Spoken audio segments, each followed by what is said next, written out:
Welcome to this very special edition of the KJ Masterclass Live, the show which ensures that you profit from your time spent here with experts either through their industry insights, information, or simply learning from them.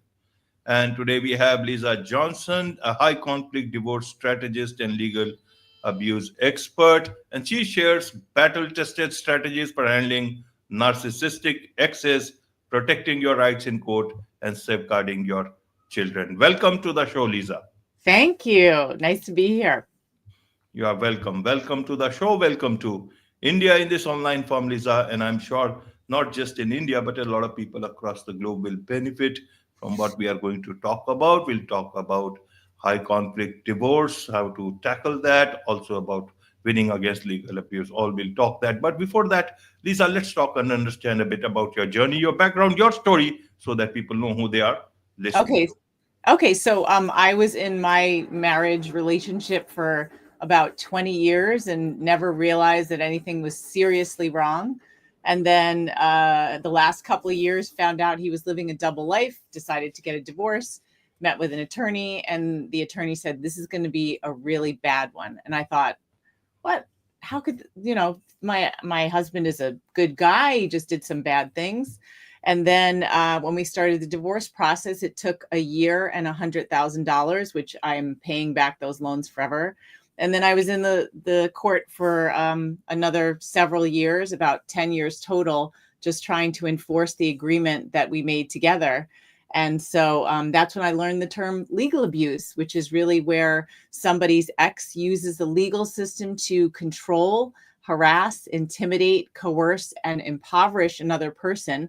Because once you get out of the day-to-day relationship, they don't really have that power and control. They're really limited. And so there's three ways that they can still get at you. And one of them is the court system that goes along with money. And the third is kids. So money in the court system kind of, and kids too, go together as like legal abuse, where they just keep post-separation abuse continuing and continuing.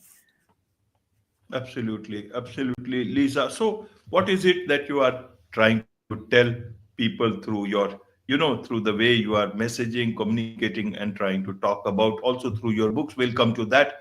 What is it that you are trying to tell people? Is it about, high conflict, divorce? How should relationships are relationships?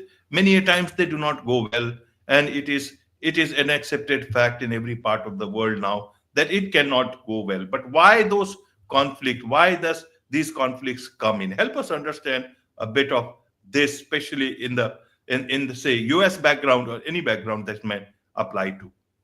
Yeah. And by the way, we do have clients in India. We actually have some male clients in India. When you're high conflict is different from normal divorce. Most divorces are normal. People are angry in the beginning. The anger subsides. You figure out it's getting too expensive, at least in our country in particular. We're going to do what's fair, for the kids and move on. But with high conflict, usually the other side has some kind of personality disorder. And so when the relationship ends, instead of people saying, look, we each were accountable for something, or whatever, but we're going to move forward. It becomes one person who's got this issue feels this tremendous sense of abandonment, even if they were the one that caused the end of the relationship, which triggers a sense of failure as a partner. And so that feeling of failure and abandonment, those feelings are so hard to deal with that it turns into something, it's called narcissistic rage. And so instead of behaving like a rational human being, they decide that they are the victim and you are the villain, and they will do anything they can to prove to the world that's the case. So, they'll do what's called smear campaigns, where they'll badmouth you to your family and friends, to everyone, to be against you, because they cannot take responsibility that anything might have been wrong in that relationship that was due to their own fault. So, and unfortunately, kids are put in the middle of this as well, where they're kind of forced to choose between that parent or this parent, because that's part of the war that is high conflict divorce. And one of the indicators, besides some kind of mental issue, is when someone is actively an addict. So when someone is addicted to something, they have poor judgment. So they can't even make decisions in their own best interest. And so when you're dealing with someone like that, especially in the legal system, they're just burning through money. They're not thinking about how this is going to impact the future, anyone else in the family, their own children, and nobody else seems to understand it. So lawyers get confounded by these cases because they don't follow the regular flow of things, and the people in it feel completely isolated because everyone around them is going, first of all, I can't believe you were so foolish to fall for someone like that, which, you know, many of our clients tend to be very highly educated, successful professionals. And so there's this added level of shame because they're looked at as role models, when it's like, this affects 1 in 3 women internationally and 1 in 5 men. And so it can feel like really, really, you feel like really, really alone. So it's very important to get support. Right, right. So you said that, in your case, if I mention it, that it did not look like that it will be, acrimonious, and that suddenly it turned that way. So things look very good till they are not. So how do I know whether, you talk about red flags, that okay, this is not going to be the regular normal way. This is going to be a high conflict case. How should one know about what are these red flags? Okay, so one I already mentioned, if someone has an addiction, that's and is not in recovery, know that that's going to make it very difficult. A big one has to do with money. So what we see with our clients' exes is they hide finances, or they feel entitled to keep everything for themselves. We say that they like to think what's mine is mine and what's yours is mine too. And so when people are not disclosing their assets and their income, which is constant in our community, the divorce can go on and on. It gets very expensive. You can't like finish things until you know what's there to split and to settle. So that makes things, tremendously difficult, not just for the people in the situation, but for their attorneys too. Another thing that's tricky is anger, like I said, that does not subside, where, you're still trying to work things out. And because they're so concerned with punishing you, you cannot come to any sort of agreement. And that it's just so hard to deal with. And it's confounding to the other players because it doesn't follow the normal course. It's illogical. Absolutely, absolutely, Lisa. Now you talk about coercive control. We'll come to that, but you also mentioned about that because of you. There was this whole legal definition of coercive control in especially Jennifer's law in Connecticut. Tell us a bit about that. How did that come about? Okay, so coercive control is like a big thing, but it's basically it's behaviors that one person does to harm, punish, or frighten another person to kind of keep them isolated and to keep them in a relationship where they basically lose their autonomy over time. So in the past, in most places throughout the world, except in the UK and just a couple of states in America before Connecticut, people were just looking at domestic violence as physical abuse. Either somebody hurt you physically or there was imminent threat of physical harm. Coercive control is all the invisible abuse that people usually didn't take as seriously. So psychological abuse, verbal abuse, sexual abuse, something called revenge porn, where somebody says, if you leave me, I'm going to post these pictures of you publicly. That's going to shame you and your family and affect your job. Stalking, isolation, digital abuse, like following you online, cyber stalking, that kind of thing. A whole range of behaviors are now looked at a lot more seriously when we decide restraining orders or custody situations. So Jennifer's Law started actually in probably 2020. And then in 2021, there were about 108 of us throughout the world that gave live testimony explaining why you need to look at the bigger picture when it comes to domestic abuse, rather than just did someone hit another person or physically harm them. And so it ended up passing. And so my state became the third in America to have this law. And now Massachusetts last summer became the seventh state. And the United Kingdom has these laws. There's a couple other countries, not India yet, but it really helps like pull the curtains back on these kinds of situations and why they really have to be looked at more carefully. Absolutely. So, Lisa, if I understand, you are not a attorney. Are you? Correct me if I'm wrong. No, Where no. do you come into the picture, and when should the attorney come into the picture. How should that work? What is the best way when things are not working between couples? Okay. So I always say that my partner Chris and I, we kind of fill the gap between what attorneys are not trained to do and therapists don't quite understand.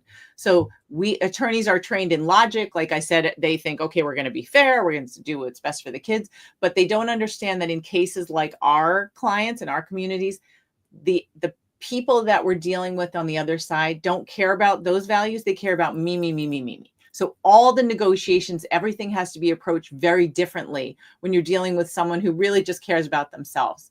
Therapists don't understand the trauma that happens over being stuck in the legal system and being worn down emotionally and bled dry financially, and that it goes on for years and years and you're so helpless. And sometimes they give really bad advice because they'll be like, oh, just don't answer that person, just gray rock, just make yourself, cut contact. But when you share children with another person, you cannot do that. And in America, you could lose custody of your children if you act like the kids are just yours, because they're both of yours. So it makes it really tricky. Now, in terms of divorce, we always recommend that someone have an attorney, but we often talk about how people need a team of support. And it's like, imagine yourself as the surface of a table. So you need certain legs to be as stable as possible. One is your attorney, whose job is to translate your case into the law. They're supposed to be your ally and advocate. Then you have a therapist, hopefully, because these cases really require that. That therapist's job is to help you heal, but not to give legal advice. Your lawyer's job is not to give you therapeutic advice because they're not trained, but a lot of people do rely on their lawyer for that, and it gets expensive and it's not really helpful. Then if people have friends and family, and a lot of times our people don't because they've been isolated from friends and family over time. But if they do, friends and family love them and care, but they also don't understand what you're dealing with. And again, they might say things that, why'd you stay so long? Why didn't you do something? How come you didn't know?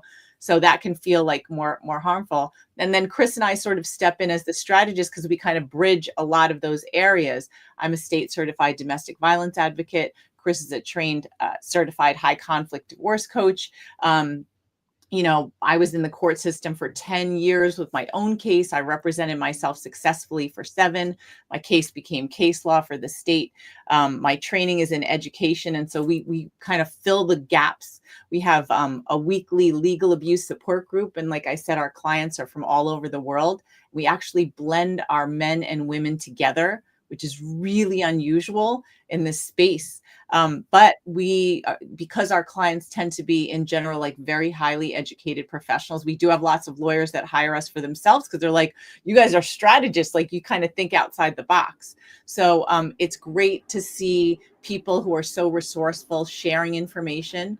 But more than that, the kindness and empathy that occurs in that group as we try to strategize, we talk a lot about how your kids can still be okay when you're dealing with a very difficult co-parent. That sort of thing really helps people heal faster and move along in this journey that takes a lot longer than anybody could ever imagine. Absolutely, absolutely, Lisa. So tell us a bit about this post-separation legal abuse. Means you have separated, it's done. What is it there to abuse? Help us understand from that point of view. Okay, so again, when you separate, like we say in our world, divorce is just part 1.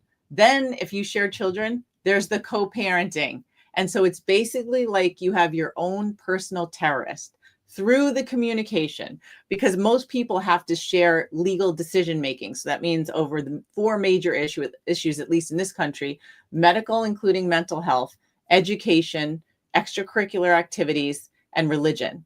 And so people who still have to make decisions together, even when they're separate, remember that other side is trying to punish you. So sometimes the kids are put in the middle where they'll deny things for your children because they just want to hurt you. So for example, with me, my case all those years in court was financial. So even though we had an agreement, my ex was like, well, I'm not going to comply. I'm not going to pay what I'm supposed to in child support. I'm not going to do alimony, even though we agreed to it. But specifically, I'm not going to pay for our children's college, even though I signed a paper that said we're going to share, because had we been together, of course, we would have sent our kids to college. Like both of us, value education. And so he used not paying as a way to sort of harm me, but in the process it harmed our children, because it was like he wouldn't pay. For example, our oldest child, our son, went to a college, and after 1 year we were supposed to share and reimburse. He was supposed to reimburse me for part of those bills. He didn't, and our son had to drop out of that college. And it was like, you're trying to hurt me, but our son is the one who, suffered for that. And luckily, he transferred to another school and everything was fine. But most people, you think like, why would somebody do that to their child? But that's the way that these things happen. Post-separation legal abuse is also, well, post-separation abuse covers more than just the legal, because I just explained a little with communication. But legally, again, it's using that court system where you're taken away from your job. You have to spend lots of money on attorneys. Your attention is completely consumed with fear and overwhelm. And oh my gosh, what if they're going to take my kids away? What if they're going to stop paying support and I can't like afford where I'm going to live even after we agreed to this? So not only, like in my situation, I had to keep going back to court about 100 times in 7 years to try to get my ex to comply with that agreement that he said okay to when we did divorce.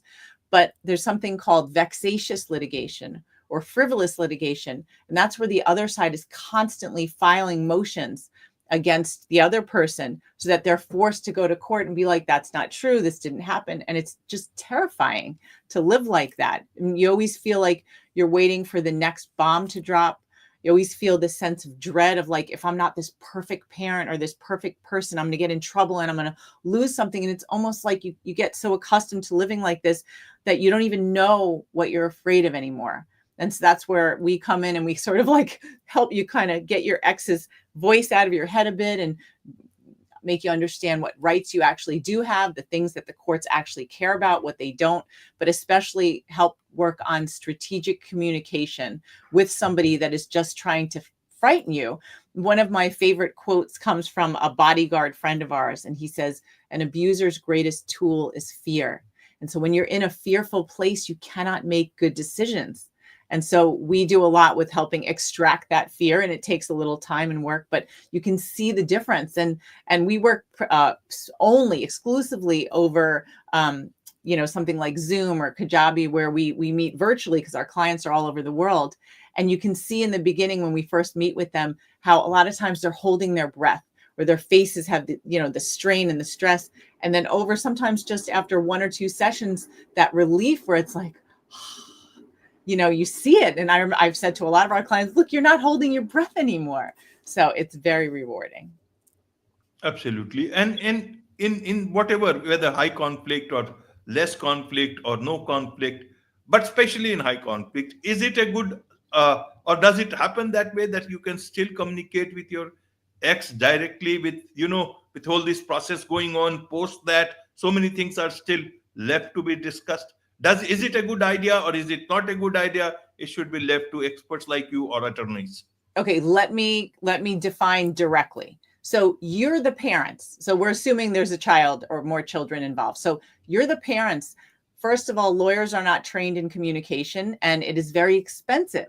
And again, like I said, they tend to be logical. So the things that they suggest often continue engagement, which is just what your ex wants. They don't care if it's positive or negative engagement. They want your attention. And so you definitely need to communicate directly, but in writing only.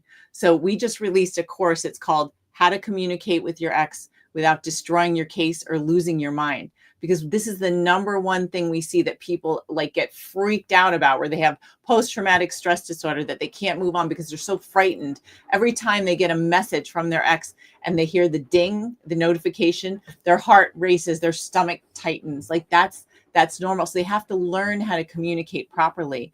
But when you communicate directly with your ex in writing only, you learn how to do it. So you start getting your power back, but also you're creating, in our country, the best exhibit ever to bring to court. Because one of the values in our legal system is the level of cooperation between the parties. And so when you can show that you're doing everything you can to present as the best co-parent ever, to try to work with this person, even though we know how impossible it is, that's going to make you look like a shining star but you have to do it yourself. So now everyone's using like AI and stuff. That's great. That's a tool, but that doesn't take care of the problem, which is like your fear.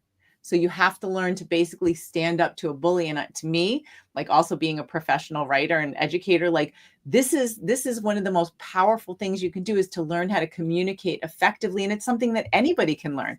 It's really hard. People want to pop off and say whatever they think, but we have a whole little section. Like part of what we do is something called free check-ins, where we say, we'll teach you strategic communication. You send us drafts of what you think you want to say, and we will proofread and edit them for you, because we want you to have clean hands and we want the record to be clean, because you're always writing to your ex, but you're writing for that invisible audience: a judge, a mediator, an attorney for the child, a guardian ad litem, which is an evaluator, investigator. So we want you to be perfect. And so when people realize, like, okay, I can send it to them, to Lisa and Chris, and then I can get it out, and then we put it in a little section called Things My Ex Will Never Read, and save it for them. And then we clean up what they say.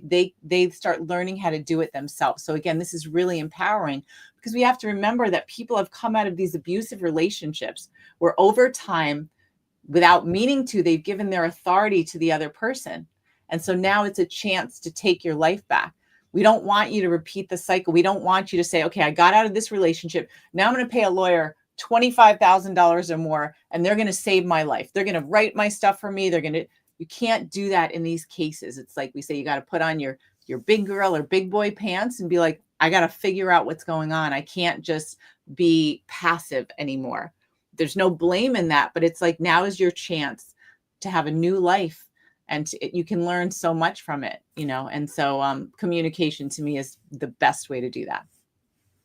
Absolutely, absolutely. There's much to learn about these things from you, Lisa, and I'm sure there are two books also to learn from that you have written. If I understand, one is "Been There, Got Out," and one is "From Fear to Peace: Peers in Family Court." Tell us about what people can learn from this. Okay, so the first book, it's called Been There, Got Out: Toxic Relationships, High Conflict Divorce, and How to Stay Sane Under Insane Circumstances. So that came out in 2023. I'm actually just finishing up the first draft of our next book, which is called How to Handle When Your Ex is Turning the Kids Against You, since that's a really big thing in our lives. What you mentioned, the From Fear to Fierce in Family Court, that's this online educational program that we are releasing this year. And that course I just mentioned, the How to Communicate with Your Ex Without Destroying Your Case or Losing Your Mind, that's the first one. The next one is about how to write an effective parenting plan. And then the third course is going to be on the book I'm writing now about how to handle legally and emotionally when your ex is turning the kids against you. Okay, and what's the name of the second book? That you so have? it's gonna also be called Been There, Got Out, but it's a series, and so it's called How to Handle When Your Ex is Turning the Kids Against You in Court and in Life. Absolutely, and you got a podcast also. You are a podcast host of Been There, Got Out podcast. What do you talk in there? So one of the things about our brand is we love to give practical, actionable advice. And so we interview attorneys, mental health professionals, trauma experts, anyone like arbitrators, mediators, like everyone involved with the family court system and the things that affect our clients. And we do these long form interviews that tend to be between half an hour to an hour. And then we publish them. We have a YouTube channel. We have a podcast. We have a large and engaged social media presence, because I feel like people become empowered through education. And so we want to give as much free education as possible. And so, we have probably like 250 plus episodes in a little bit less than 4 years. I love interviewing experts that can really help our clients who work in the trenches of family court every single day. Because people have all these wild ideas about how things should be, but that's not the world we live in. And we don't want them making really expensive mistakes. So by listening to the podcast and following our content on social media, you can learn so much for free. So. Absolutely. As I said, there is so much to learn from you. And I'm sure a lot of people would want to learn more from you, about you, what you people do. Take your help. As you said, You are helping a lot of people, including in India. So, what's the best way for them to connect with you? Just Google Been There, Got Out. Super easy to find. Our website is beentheregotout.com. On Instagram, which is my home base, it's Been There, Got Out with the little underscores. If you search that name, you'll find the book, our YouTube channel, podcast, just Been There, Got Out. Or you're always free to just write to us at lisa@beentheregotout.com or chris@beentheregotout.com. Just Been There, Got Out. Absolutely. With this, it's a wrap on this very special edition of the KAJ Masterclass Live. Thank you so much indeed for joining us. Thank you.